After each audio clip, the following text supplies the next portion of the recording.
Well, hello, everybody, and welcome. We will go ahead and call this meeting to order, and I'll ask the clerk to take the roll.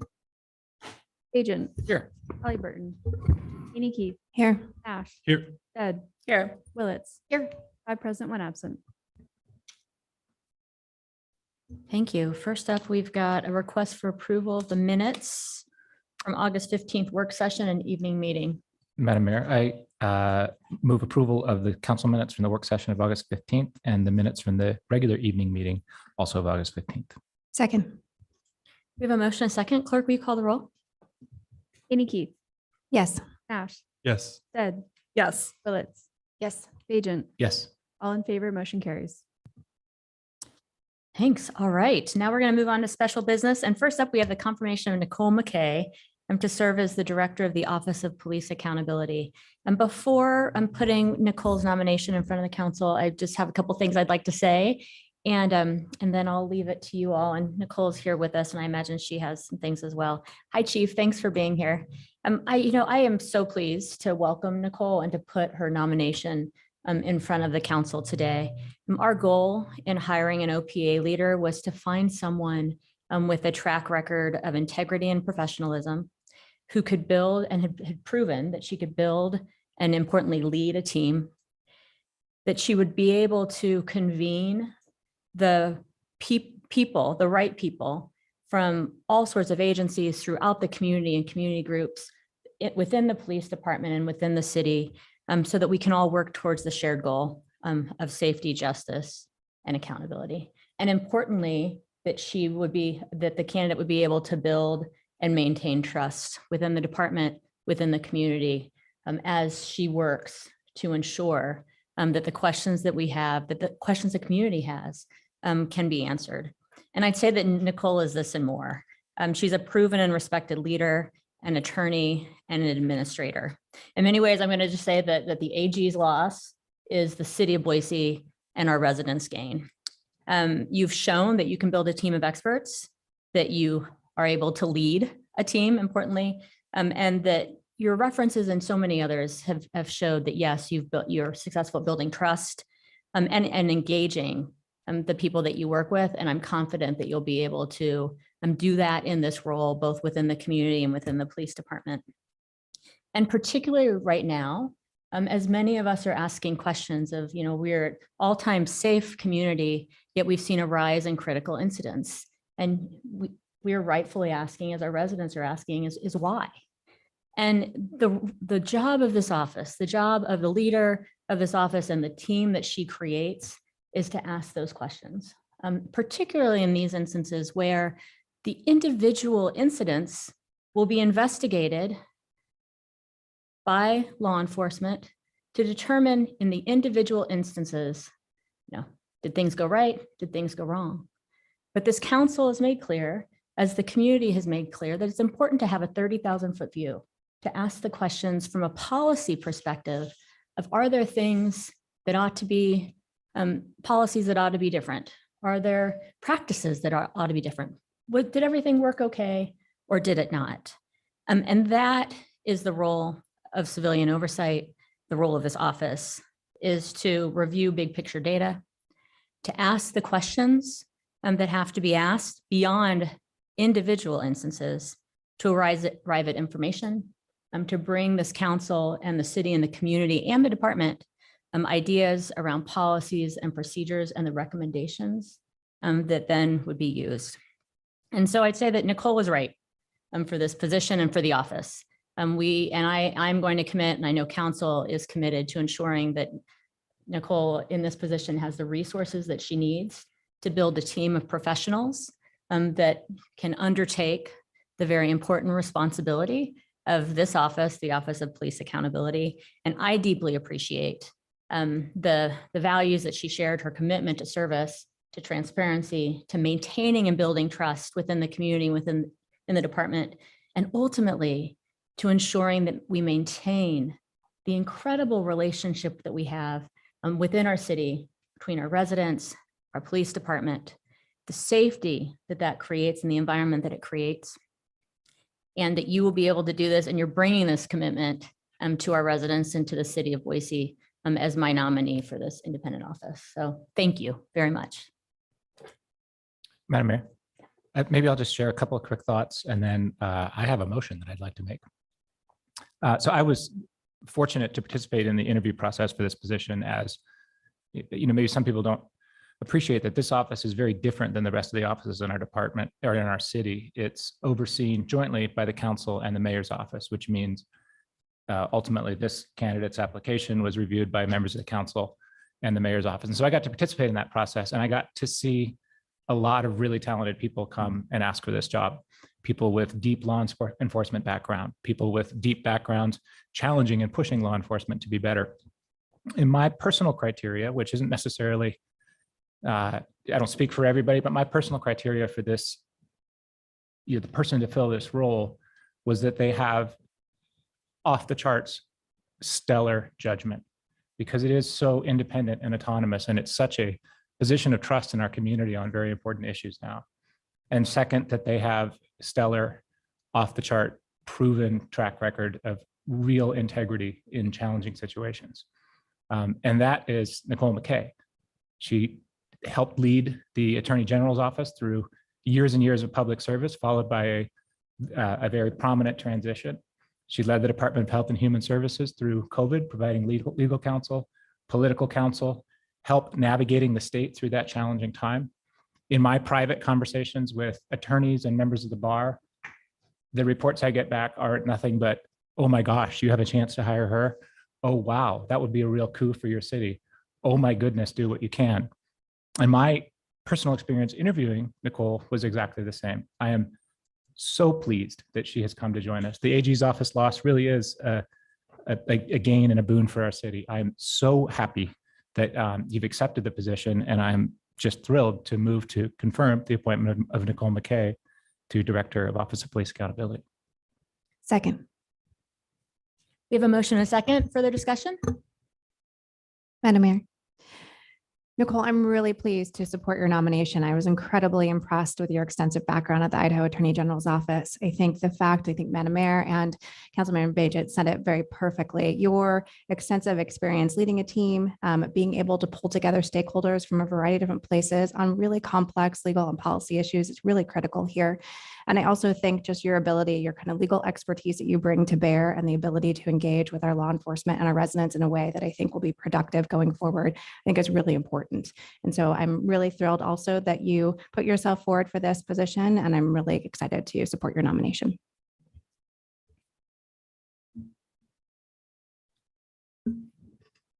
Madam Mayor, I guess I'm coming in hot right now. I apologize for being late, but I'm also really excited that I didn't miss this opportunity. Sometimes it takes a long time to fill a position because you're looking for the right person. And it doesn't mean that there aren't good applicants that apply, but you don't always just choose the best one of the bunch. You wait until you actually have that right person that you know that can do the job well. I've got extreme confidence that you have the ability to do this job well, help make the city stronger, and really provide a great service, to this position and to what we've, I think, sought to have this position do on council since the very beginning that I've been here. One of the words in the interview process that kept coming up over and over again was the importance of trust. Trust with the community, trust with the police department, trust with council that the job's getting done, and following through with the information that we need to make really, really good decisions. I'm so excited that you accepted this position. I think the city of Boise, the city as a whole, our community, the police department, everyone involved is so lucky to have you here. I wish it wouldn't have taken so long for us to get to you, but I'm glad that we waited until we found the right person. And I am just 100% confident that it's you. So thank you so much. Madam Mayor. Nicole, welcome. You'll be here quite a bit coming to report to us. And as Councilmember Bajent said, this is a really unique role because City Council has a part in this. Thank you for applying. Thank you for coming to work for the city. I think it's such a noble thing when professionals come and use their expertise for the greater good in both state and local and federal government. I think you're going to be an important piece to this journey that we have at the city of Boise, not only resetting, or pushing the reset button, as I've said, but also giving us a fresh perspective on what kind of policies that we need to be looking at, how we can do things better. Your expertise is going to be valued. We're going to rely on you. And thank you for continuing to have a career of public service, and not only in the state, but now at the city of Boise.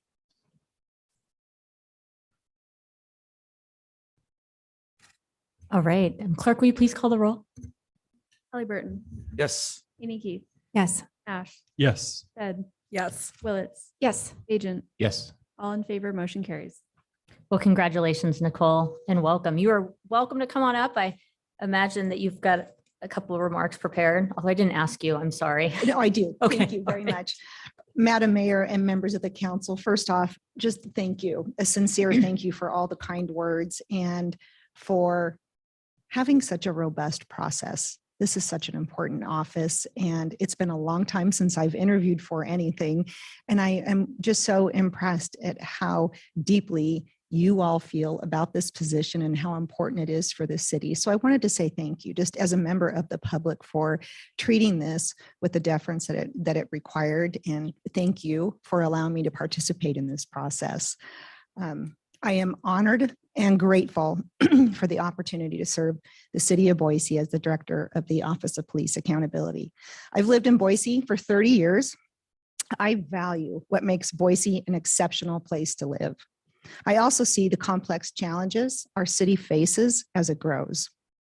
I share a vision for a safe community, a police force that is supported, transparent, and accountable, and an OPA office that is open and welcoming to the community.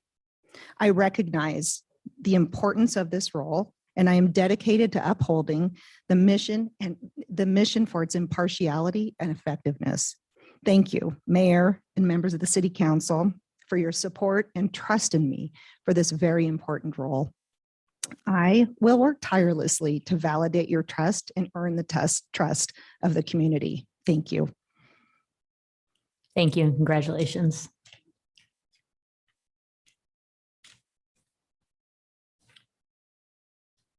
Right now, it's just the usual awkward transition to the daily business of things. So thank you, Nicole. Good to see you, Chief. Thanks for being here for this. Really appreciate it. And we're going to move on to a discussion about 8th Street with Tim Keene and Tess. I can't think of your last name. Tess Rieger. Mayor, members of council, Tessa and I are here to give you an update on some improvements along 8th Street.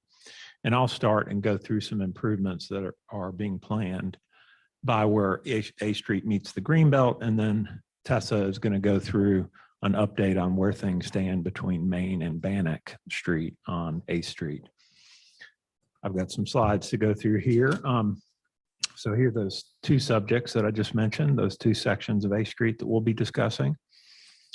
With regard to this first section of 8th Street, and we're bringing this particular part to you right now because recently, last week, as a matter of fact, CCDC's board voted in favor of dedicating $2.5 million towards this area of 8th Street that I'm speaking of. And at the conclusion of my remarks, I'll mention the next steps that we'll be taking with the city in regard to that funding from CCDC. The primary objective of this project is to establish a stronger, more distinctive relationship between the public space, the public realm of the Greenbelt and 8th Street, and adjoining uses, particularly the Wasserman Center and the Anne Frank Memorial, as presently configured. The 8th Street pathway connection to the Boise River Bridge and the Greenbelt traverses the memorial in a way that really diminishes the experience of both the pathway and the memorial. It creates an unsafe conflicts between cyclists passing through and then visitors to the memorial. To a somewhat lesser, but nonetheless important degree, the same set of circumstances apply to the relationship between the pathway, the main library, and the cabin. To establish a higher quality, safer condition, this project will, number one, appropriately adjust the route of the Greenbelt and 8th Street connections to create a stronger sense of place. Number two, reduce to the maximum extent possible conflicts between those passing through the location and those visiting the center, the memorial, and the adjacent buildings. Additionally, we'll be improving lighting, signage, and camera coverage to reinforce the more distinctive, but also making a much safer place. The pathway connecting A Street to the Boise River Bridge and the Greenbelt, this part of A Street, this location, in the city, should be a highly distinctive place. We believe there's a way to create a unique public space at the terminus of A Street, which will enhance the public realm and adjoining buildings and spaces. Our proposal will establish a longer-term design for the public spaces in the block, really bounded by Capitol, the Boise River, 9th Street, and River Street, and the project will be implemented in phases. And as I mentioned, CCDC has recently voted to fund this first phase. We'll be working closely with the Wassmuth Center, the library, cabin, the Parks Department, to work with them on the design of an ideal condition at this important juncture in the city and pursue those phased improvements in this area. And where we're headed next is a conceptual design for these improvements, which we would conclude by the end of this calendar year. A few things, just to hear some graphics that kind of exemplify what I was speaking to here, this terminus of A Street that we have here at the Wassmuth Center and the memorial, and what a unique opportunity that is in our city, just the juncture that it is between A Street and downtown and the Greenbelt. It's a very distinctive place, and we feel like we can accentuate that and make it better. And then the conflict point through the memorial that you're all very familiar with, that people pass through the memorial on bikes and on foot, but often on bike, getting to the bridge and the Greenbelt, and it creates a less than ideal situation. So we'll be looking at these important aspects of this space to see what we can do with the Wassmuth Center and the others to really improve that relationship between the pathways moving through here and the spaces that exist here. And then I also mentioned the lighting and security improvements, cameras here, the installation of fiber is something I didn't mention, but is part of this. So you see here kind of the extent of the improvements we're talking about. So you do have the fiber installation. You've got new lighting and security cameras along the Greenbelt and coming through the memorial and to A Street. And then also associated improvements along 9th Street in this area. You know, there's that direct interaction between 9th and 8th and the Greenbelt. So we'll be making some streetscape improvements there. Here's some images of this area. This is that location that was identified in the previous graphic. Such an opportunity to create a more distinctive space in the city with this intersection between our main spine through downtown, A Street, and the Greenbelt, and really the bench through that connection over the bridge. And then the awkwardness of an unsafe condition associated with the pathway traversing the memorial. And we really feel like there's ways here with the Wassmuth Center to establish a stronger presence for the memorial separate from the pathways that are passing through. It's a real opportunity. Just another view of that. If you're coming from the Greenbelt towards A Street and the bridge, again, what you see here, that people are actually passing through the middle of what is to be, a quieter, reflective memorial, but yet we have the community passing through it on these pathways. So there's been some initial ideas from the Wassmuth Center as to ways that we can adjust things here to work better between the memorial and the pathways, and that's a good place to start. So in terms of next steps with regard to this section of A Street, with the decision that was made last week by the CCDC board, City Council will see a couple of items for action on this particular item in September and October. One would be an agreement with CCDC with regard to reimbursement for our costs associated with the work that will go on here. So that's one thing. City Council will get an agreement that would enable us to be reimbursed by CCDC for the costs that we start incurring to do this work. And then the second thing would be an interim budget change to create a capital improvements project for this, that basically kind of the administrative action that's needed to make this a project and start incurring costs associated with making these improvements, all of which will be reimbursed by CCDC given the board's decision last week. And then the other important aspect of this for us is to start working closely with WASMUS and the cabin and parks and the library, really getting everybody together around how can we best do this. And so starting that conceptual design work such that we can conclude it by the end of this calendar year, and then proceed with design development and on through design construction. So we'll check in with you again later on this once we get a little bit further in terms of the conceptual design, but wanted to let you know of CCDC's decision and a couple things you'll see soon on this that will enable us to get reimbursed for this new project in the city. So that's the conclusion of my presentation on the Greenbelt 8th Street intersection. Maybe should I pause for a moment before we go to the other section, Mayor, and see if there's any questions about that? Okay. Tessa Grieger then will take us through this next section of 8th Street. Tessa.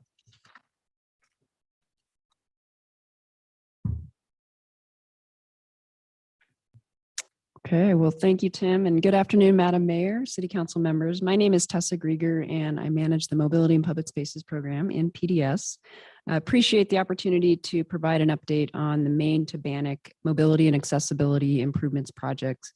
These improvements, or these two blocks, represent an important connection within the full 8th Street corridor, and the improvements that have been identified that we will begin to implement here very soon are key to realizing a safe and accessible corridor that will ultimately provide access and improved access for people walking, people bicycling, all the way from the Greenbelt, as Tim just spoke about, through downtown and ultimately up through the North End and to the foothills. So we're really excited about this critical piece of the project.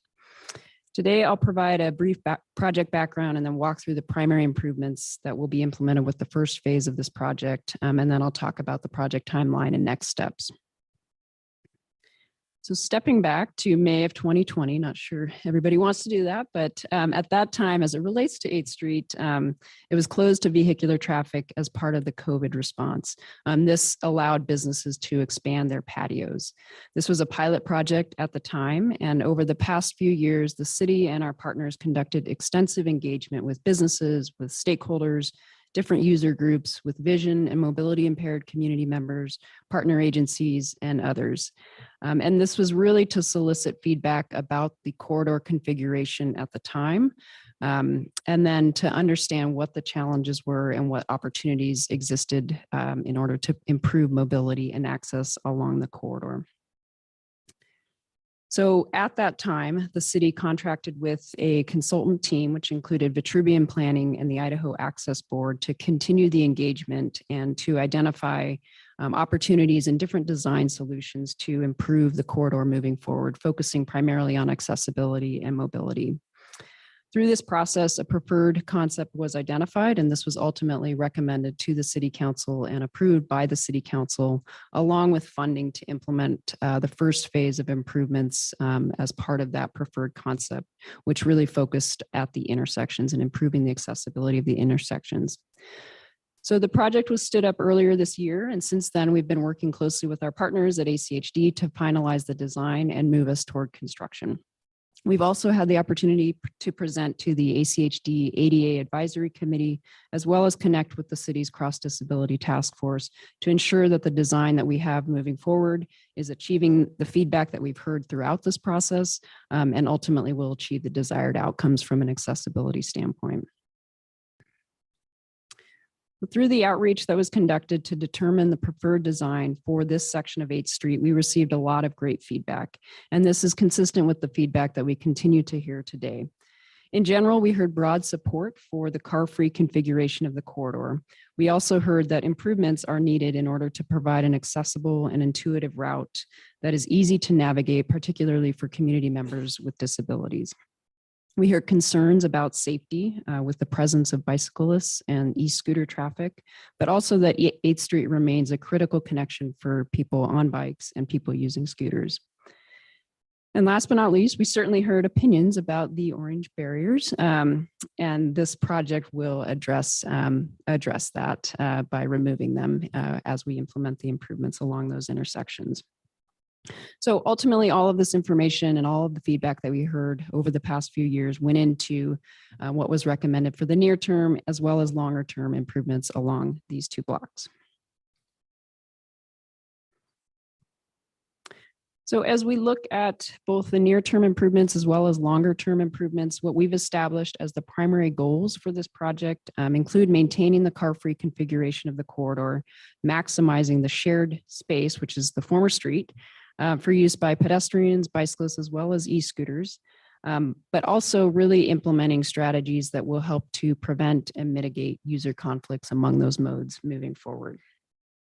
Our primary objective with this first phase of the project is to provide a safe and accessible and intuitive route for people with disabilities.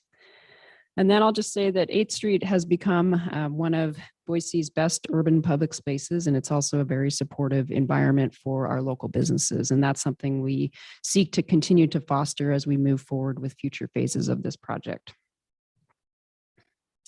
So now I'll just talk through at a high level the primary improvements or changes that will be implemented with the first phase of this project at the intersections of Maine and Idaho, which essentially follow the same design.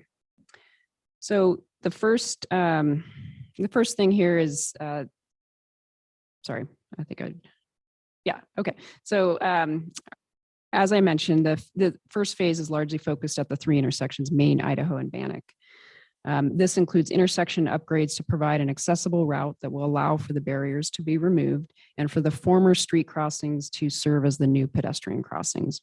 The current configuration that's shown up on the slide here requires multiple decision points if you're traveling north or south along the corridor, as shown in the blue arrows in this picture. So this project will reconstruct the intersections at Maine and Idaho to create a direct route for pedestrians with few decision points, and that will allow people to be guided essentially down the center of the corridor, utilizing that shared space. So more specifically, this photo shows the primary improvements that will be included in the first phase of the project at both Maine as well as Idaho. So the former street crossing will become the crosswalk, and this will be striped with crosswalk markings. As shown in yellow, new truncated domes or detectable warning indicators will be installed across the transitions to the intersections, and this will be between the street and the existing bollards, which will remain in place. We will remove the existing ramps to guide people to the new crossing, the new crosswalks. We'll be relocating the pedestrian signal heads as well as the push buttons to align with where the new crossing and crosswalk will be. And then the existing ramps will be replaced with standard curbs so that people aren't using that as the future crosswalk. And then ultimately we'll be able to remove those ADA walls or the temporary barriers that have been out there. And then as far as 8th and BANNOCK, the improvements we will be making at this intersection differ from Idaho and Maine, as this is where the pedestrian blocks transition back to a standard road configuration north of BANNOCK. So the goal here is to provide guidance for people with vision disabilities to the existing crosswalk and pedestrian signals, and to prevent a user from walking into the street once we remove those ADA walls or the temporary barriers. So to do this, we will be installing surface-mounted tactile warning strips across 8th Street, which will run parallel to the existing bollards. The bollards will, again, remain in place. And that will basically delineate to users that this is not where you are expected to cross, but it will serve as a wayfinding tool to guide people to those existing ramps and pedestrian push buttons. We worked very closely with ACHD to confirm that this design meets relevant standards, as well as our community with disability. And I'll just mention that these tactile surface indicators are in use in other projects in Boise. So there's an example shown on this slide at Cherie Buckner Webb Park, and that's where we're using those, and they're working well. So just some other things, and we're still looking at whether or not this would be included in this first phase, but it was one of the recommendations that came out of the concept report that was recommended by City Council in 2022, But as we kind of look to the next phase of this project, looking between the intersection and recognizing that there are other upgrades and improvements that will be needed in order to ensure that we're providing a really clean, accessible, and safe corridor for all users. And one of the things that may end up being implemented with this first phase is the removal of the green striping and other traffic striping that's no longer necessary along this corridor. So to speak to the project timeline, we are aiming to begin phase 1 construction in October, which would likely carry into November. However, the plans are currently in final review with ACHD, and the project is currently being bid. So once we have the approved plans, as well as the permit from ACHD, we will be able to move forward with confirming the construction schedule and then ultimately coordinating with our businesses, with the DBA, to ensure that that construction timing and the phasing for how we do the construction is in alignment with their expectations, that we're not creating unnecessary impacts to both the users as well as the businesses. So that's a key next step here in this process once we have that information confirmed from ACHD. So just as far as the construction and what we anticipate there, we do anticipate partial lane closures as well as pedestrian detours within each intersection as we do the construction, but we'll ensure that we are maintaining an accessible pedestrian route at each intersection and minimizing any of the impacts to the extent possible as we move forward. We anticipate that this project will be within budget, but we are, as I said, we are still bidding the project, so we'll have a better sense of that in early September. And then next steps, once we have the approved plans from ACHD, as I mentioned, we will be coordinating with the businesses and the DBA just to confirm that phasing and that construction timeline. And then moving forward to next fiscal year, the 2024 budget includes funding to advance the next phase of the 8th Street Main to BANNOCK project. And so we're really excited to start kicking off this next phase and doing extensive public engagement with the businesses as well as the users to really look at how we can come up with a strategy to implement the next set of improvements that were identified and recommended by City Council, really focusing between those intersections, things like cleaning up the furnishing zone and making sure that we are really providing that accessible shared space. And then also using that as an opportunity to work with the community, work with the businesses to identify the longer term vision for 8th Street moving forward and how we can continue to foster a great space, great public space for our community. With that, we'll stand for any questions. I've got one. Can you go back to the slide where you showed the crossing, how it would now be in the middle right there? So are you doing this here on Main and also on Idaho? Yes, Madam Mayor, yes. Well, so I've gotten, just some feedback from one restaurant owner on the street. Overall, like folks really like having this closed. They just like this taken care of faster. So appreciate that we're moving forward. But one thing that was pointed out to me was that the public is clear between Idaho and BANNOCK that it's a people street. And then sometimes when you get below Idaho and you're headed towards Maine, people aren't quite sure, is it a people street? If you're looking at it from either the block above or from the Grove Plaza, will this help make it clearer that, yeah, this whole area is one design that's been open for people? And so keep on going towards the Grove if you would like, and go to those restaurants and stores and other things. Madam Mayor, thank you for your question.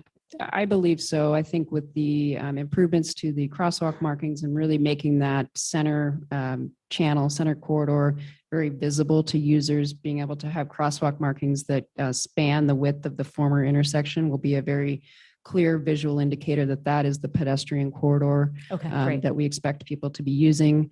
And then as we move forward in the future phase of this project, I believe there are still opportunities to really think about this from a visual and a longer term. With the furnishings and absolutely, and other to things really make that space space clear, that this is intended for people on bikes, people walking, and a shared space for those. Great, thanks. Madam Mayor, I need some clarification on the budget. So you talked about the budget for next year. What's the current budget for this project? Madam Mayor, Councilmember Willetts, we have $650,000 that was approved last year as an IBC, and that is for this current phase of the project. Thank you. Madam Mayor, a couple questions. First of all, great to see you. Thanks for the presentation. And thanks for incorporating a lot of these changes. I think the last time this came in front of us, it was Council Pro Tem Woodings at the time that was sort of bringing it forward. So several years ago. And it's great to see an update. And I think a lot of the concerns that were brought up during that meeting, folks that were visually impaired, how they were going to navigate the street, it looks like a lot of those have been addressed, which is really, really great to see. So a couple questions, I think, regarding bike parking, because I know that that's been sort of an issue as the patios have extended and the bike parking is sort of extended further out to the street. Do we expect any changes, additions, movements as far as like how bike parking is going to work in front of all these different restaurants and businesses? Madam Mayor, Councilmember Halliburton, with this first phase, we don't expect to be changing the bike parking. However, that was an important recommendation in the report and the concept that was recommended by City Council. That will be part of the next phase of the project as we look to the between the intersections and really looking at the furnishing zones and the best design and orientation for the bike parking. So the recommendation out of that report was to move the bike parking up to the curb in the furnishing zone and to provide diagonal bike parking so that they're more space efficient. In addition, we would be looking at other opportunities for bike parking, recognizing that there is a shortage of bike parking along this corridor and looking at, as we have space along the intersecting streets, opportunities for bike as well as scooter parking, things like that. Great, thank you. I appreciate that. I know that there's been requests for more bike parking there in addition to, as we're seeing larger bikes, e-bikes, cargo bikes, making sure that those are sort of accommodated as well. And I'm glad we're kind of inspecting some of those intersections for, what types of, parking spaces or, other opportunities might be out there. The other question that I had was sort of related to just the shared street aspect. Do you foresee there being a designated area on the street for north-south movement, or do you foresee it more of being a shared space that people kind of just navigate without a designated, pathway or movement area? Madam Mayor, Councilmember Halliburton, we envision this being a shared space, so that full corridor, the former street being able to be utilized by people on bikes, on scooters, as well as people walking, versus having a dedicated path for any one of those modes. And with that, we would be looking to remove the the bike lane that is currently striped out there so that we make that really clear that this is intended to be a shared space, but also looking at strategies to ensure that we are creating that as a slow zone for all users.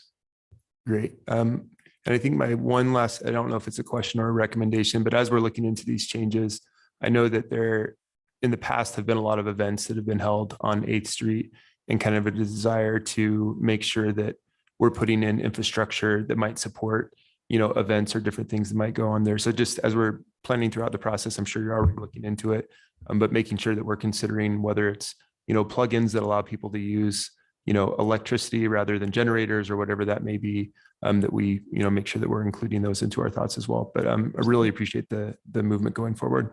Thank you. Madam Mayor, I had a question for Council President Halliburton. My son wanted to know if we would be emphasizing freak bikes down here. Do we see that as a mode of transportation that might be allowed? I think anything that can roll or walk on this area would be, by human power, would be great.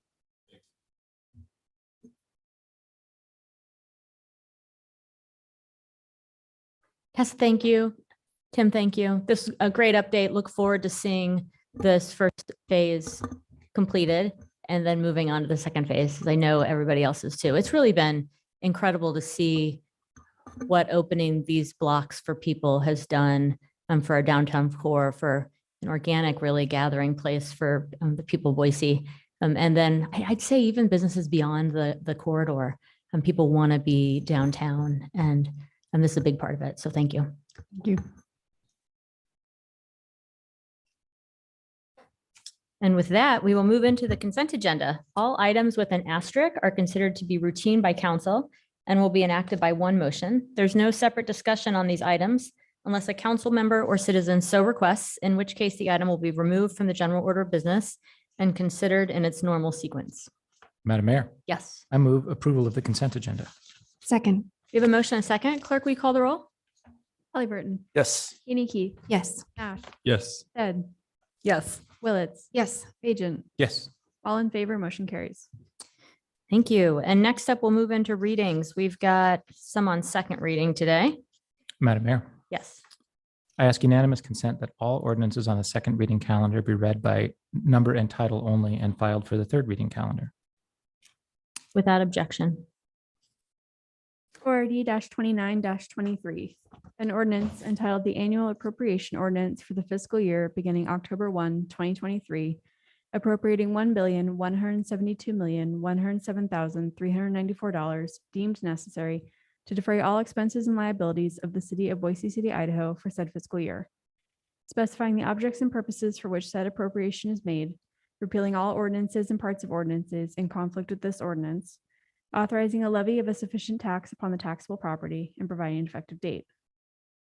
ORD 30-23, an ordinance declaring certain real property identified as Ada County Assessor's Parcel Number R7877860010 and located at 1250 West Dundee Street in Boise City, Ada County, Idaho, as underutilized or not used by the city for public purposes, finding that the sale of the property is in the public interest, offering the sale of the property to an income eligible buyer, authorizing city officials and staff to do all things necessary to conduct the real property sale transaction and establishing an effective date. ORD 31-23, an ordinance declaring certain real property identified as Ada County Assessor's Parcel Number R1061600400 and located at 2728 West Cherry Lane in Boise City, Ada County, Idaho, as underutilized or not used by the city for public purposes, finding that the sale of the property is in the public interest, offering the sale of the property to an income eligible buyer, authorizing city officials and staff to do all things necessary to conduct the real property sale transaction and establishing an effective date. ORD 32-23, an ordinance declaring certain real property identified as Ada County Assessor's Parcel Number R1061600360 and located at 2752 West Cherry Lane in Boise City, Ada County, Idaho, as underutilized or not used by the city for public purposes, finding that the sale of the public property is in the public interest, offering the sale of the property to an income eligible buyer, authorizing city officials and staff to do all things necessary to conduct the real property sale transaction and establishing an effective date. ORD 33-23, an ordinance declaring certain real property identified as Ada County Assessor's Parcel Number R1061600250 and located at 2952 West Cherry Lane in Boise City, Ada County, Idaho, as underutilized or not used by the city for public purposes, finding that the sale of the property is in the public interest, offering the sale of the property to an income eligible buyer, authorizing city officials and staff to do all things necessary to conduct the real property sale transaction and establishing an effective date. ORD 34-23, an ordinance amending Boise City Code Title 10, Chapter 2, Section 10-2-2-1 to delete unused definitions, to add additional definitions for clarification in the new deferral type, and amending other definitions. Amending Boise City Code Title 10, Chapter 2, Section 10-2-5-1 by striking some portion and adding additional language to clarify the requirements and exceptions for individual sewer connections. Amending Boise City Code Title 10, Chapter 2, Section 10-2-7-2 to add clarifying language for hardship discount. Amending Boise City Code Title 10, Chapter 2, Section 10-2-8 to provide general procedures for all deferral types, to add disqualifications for sewer connection fee deferrals, to renumber the subsections for deferral types, to amend provisions for certain deferral types, and to add a deferral of connection fees for affordable housing projects, approving a summary of the ordinance and providing an effective date.